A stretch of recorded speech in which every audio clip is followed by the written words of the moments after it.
Avant cette plénière, au Sénat, le match s'était déjà joué dans le bureau de la commission spéciale chargée d'étudier le cas de Joseph Kabila. Ses 40 membres s'étant prononcés à l'unanimité en faveur de la levée de son immunité.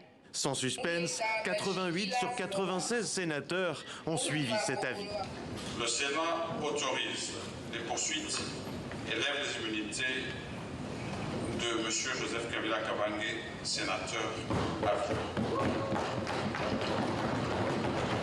Dans le conflit qui agite l'est de la RD Congo, Joseph Kabila est accusé par le président Tshisekedi d'être le complice du M23, ce groupe soutenu par le Rwanda et son armée. Pour les parlementaires, notamment ceux du camp présidentiel, les faits qui lui sont reprochés relèvent bien non pas de ses fonctions d'ancien chef de l'État, mais bien de son statut de sénateur à vie. Le Congo, cette fois-ci, ne doit pas constituer un sanctuaire de l'impunité. Donc, nous laissons la justice de faire son travail. Nous faisons la promotion de l'état des droits. Donc, personne, je l'ai dit, n'est intouchable dans ce pays.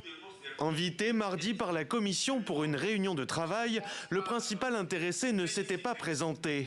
D'après son entourage, Joseph Kabila a quitté le pays fin 2023 et aucune apparition publique n'est venue depuis attester de son retour, pourtant annoncé par voie de presse en avril dernier. Une annonce qui avait provoqué la réaction des autorités avec des perquisitions dans plusieurs de ses propriétés et la suspension de son parti, le PPRD. Mais à Kinshasa, Joseph Kabila dispose encore d'un certain réseau d'influence. Pour ses soutiens, son immunité devrait être considérée au regard de son statut d'ancien président et non de son titre de sénateur à vie, un titre purement honorifique selon son camp. Pour nous, ça nous montre que c'est un acharnement qui a commencé malheureusement par les pouvoirs exécutifs et qui va même dans les chambres parlementaires. C'est plus grave. Ça veut dire qu'il n'y a plus de démocratie.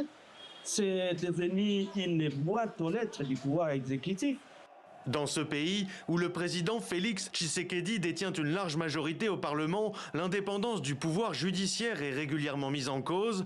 Selon plusieurs spécialistes en droit, une levée de l'immunité d'un ex-président comme Joseph Kabila aurait dû exiger un vote non pas seulement au Sénat, mais au Parlement, à la majorité des 2/3.